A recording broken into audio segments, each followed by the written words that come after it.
जय माँ दुर्गा। आइए सुनते हैं जीवित पुत्रिका व्रत की कथा। जीवित पुत्रिका का व्रत हर वर्ष अश्विन माह के कृष्ण पक्ष की अष्टमी तिथि के दिन किया जाता है। इसे जीवित पुत्रिका जितिया या जितिया अष्टमी के नाम से भी जाना जाता है। इस व्रत को महिलाएं अपने संतान की लंबी आयु और स्वस्थ जीवन की कामना के लिए करती है। यह व्रत बहुत कठिन माना जाता है। विभिन्न स्थानों पर इस व्रत को मनाने की अलग अलग परंपराएं हैं। महिलाएं अपनी संतान की लंबी आयु के लिए राजा जिमुतवाहन, गरुड़ देवता और माता दुर्गा का पूजन कर प्रार्थना करती है। इस व्रत के प्रभाव से संतान की आयु लंबी होती है, अच्छा स्वास्थ्य प्राप्त होता है और सभी प्रकार के सुख और समृद्धि की प्राप्ति होती है। अब सुने जीवित पुत्रिका व्रत की कथा। निवेदन है कि इस कथा को पूरा सुने, क्योंकि मान्यताओं के अनुसार अधूरी कथा सुनने से दोष लगता है। जीवित पुत्रिका व्रत की कथा के अनुसार बहुत समय पहले की बात है। एक बार नैमिषारण्य के निवासी ऋषियों ने संसार के कल्याणार्थ सुत जी से पूछा, हे सुत जी, कली काल में लोगों के बालक किस तरह दीर्घायु होंगे? सुत जी कहते हैं, जब द्वापर युग का अंत हुआ और कलयुग का आरंभ, तब बहुत सी शोकाकुल स्त्रियों ने आपस में सलाह की कि इस काल में क्या माता के जीवित रहते पुत्र मर जाएंगे? जब वे आपस में कोई निर्णय नहीं कर पाई, तब सभी मिलकर महर्षि गौतम के पास पूछने के लिए गई। जब वे महर्षि गौतम के पास पहुंची, तो उस समय महर्षि गौतम आनंद पूर्वक बैठे थे। उनके सामने जाकर उन स्त्रियों ने मस्तक झुकाकर उन्हें प्रणाम किया। तत्पश्चात स्त्रियों ने पूछा, हे प्रभु, इस कलयुग में लोगों के पुत्र किस प्रकार जीवित रहेंगे? इसके लिए कोई व्रत या तप हो तो कृपया बताइए। उनकी बात सुनकर महर्षि गौतम बोले, मैं आपसे वही बात कहूँगा जो मैंने पहले से सुन रखी है। महर्षि गौतम ने कहा, जब महाभारत युद्ध का अंत हो गया और द्रोण पुत्र अश्वत्थामा के द्वारा अपने बेटों को मारा देखकर सब पांडव बहुत दुखी हुए, तो पुत्र शोक से व्याकुल होकर द्रौपदी अपनी सखियों के साथ ब्राह्मण श्रेष्ठ धौम्य के पास गई और उनसे कहा, हे विप्रवर, कौन सा उपाय करने से बच्चे दीर्घायु हो सकते हैं? कृपा करके बताइए। तब धौम्य बोले कि सतयुग में सत्य वचन बोलने वाला, सत्याचरण करने वाला और समदर्शी जिमुतवाहन नामक एक राजा था। एक बार वह अपनी पत्नी के साथ अपने ससुराल गया और वहीं रहने लगा। एक दिन आधी रात के समय कोई स्त्री पुत्र शोक से व्याकुल होकर रोने लगी, क्योंकि वह अपने बेटे के दर्शन से निराश हो चुकी थी। उसका पुत्र मर चुका था। वह कह रही थी कि माता के होते हुए भी बेटे मरे जा रहे हैं। उसका रुदन सुनकर राजा जिमुतवाहन का हृदय विदीर्ण हो गया। वह तुरंत उस स्त्री के पास गए और उससे पूछा, तुम्हारा बेटा कैसे मरा? उस वृद्धा ने कहा, गरुड़ प्रतिदिन आकर गांव के लड़कों को खा जाता है। इस पर दयालु राजा ने कहा, माता, अब तुम रो मत, आनंद से बैठो, मैं तुम्हारे बच्चे को बचाने का यत्न करता हूँ। ऐसा कहकर राजा उस स्थान पर गए जहाँ गरुड़ आकर प्रतिदिन मांस खाता था। उस समय गरुड़ भी वहाँ आ गया और जिमुतवाहन पर कूद पड़ा और मांस खाने लगा। जब अत्यधिक तेजस्वी गरुड़ ने राजा का बाएं अंग खा लिया, तो तत्पश्चात राजा ने अपना दाहिना अंग भी आगे कर दिया। यह देखकर गरुड़ ने कहा, तुम कोई देवता हो? कौन हो तुम मनुष्य तो नहीं जान पड़ते। अच्छा, अपना जन्म और कुल बताओ। दर्द और पीड़ा से व्याकुल राजा ने कहा, हे पक्षीराज, इस तरह के प्रश्न करना व्यर्थ है। तुम अपनी इच्छा से मेरा मांस खाओ। यह सुनकर गरुड़ रुक गए और बड़े आनंद से राजा के जन्म और कुल की बात पूछने लगे। राजा ने कहा, मेरी माता का नाम श्रैव्या है और मेरे पिता का नाम शालिवाहन है। सूर्य वंश में मेरा जन्म हुआ है और जिमुतवाहन मेरा नाम है। राजा की दयालुता देखकर गरुड़ ने कहा, हे महाभाग, तुम्हारे मन में जो भी अभिलाषा हो वह वर मुझसे मांग लो।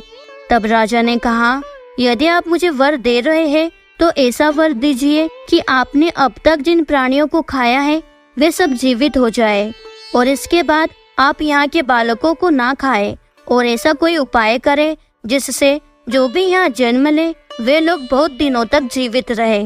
गरुड़ ने इस पर विचार किया और वरदान देने के बाद स्वयं अमृत लाने के लिए नागलोक चले गए। वहाँ से अमृत लाकर उन्होंने उन मरे हुए मनुष्यों की हड्डियों पर बरसाया।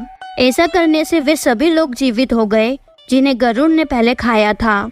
राजा के त्याग और गरुड़ की कृपा से वहाँ के बालकों का कष्ट दूर हो गया। उस समय राजा के शरीर की शोभा और भी अधिक हो गई थी। राजा की दयालुता देखकर गरुड़ ने फिर कहा, मैं संसार के कल्याणार्थ एक और वरदान दूंगा। आज अश्विन कृष्ण सप्तमी से रहित शुभ अष्टमी तिथि है। आज ही तुमने यहाँ की प्रजा को जीवन दान दिया है। हे वत्स, आज से यह दिन ब्रह्म भाव हो गया है, जो विभिन्न नाम से विख्यात है। त्रिलोकी पूजित माँ दुर्गा अमृत प्राप्त करने के अर्थ में जीवित पुत्रिका कहलाई। इस दिन को जीवित पुत्रिका के नाम से जाना जाएगा और यह तिथि त्रिलोक में पूजित होगी।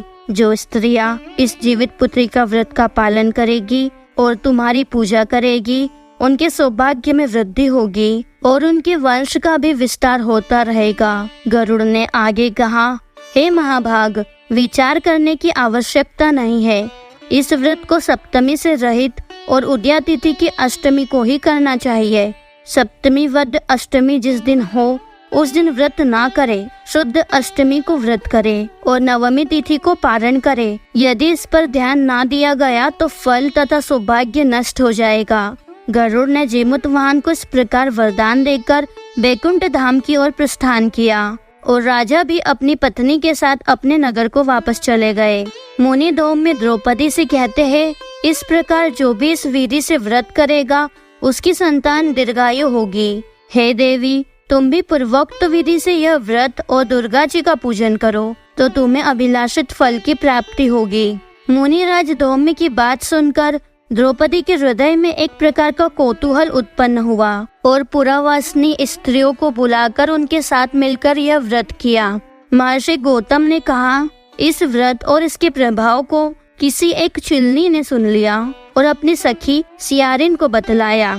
इसके बाद पीपल वृक्ष की शाखा पर एक खोते में बैठकर सियारिन ने भी यह व्रत किया। फिर वह चिलनी किसी उत्तम ब्राह्मण से यह कथा सुनकर आई और पीपल के खोते में बैठी हुई अपनी सखी को सुनाया। सियारिन ने आधी कथा सुनी थी कि उसे भूख लग गई और वह उसी समय शव से भरे हुए शमशान में जा पहुंची। वहाँ उसने अपनी इच्छा भर मांस का भोजन किया, जबकि चिलनी बिना कुछ खाए पिए रह गई और सवेरा हो गया।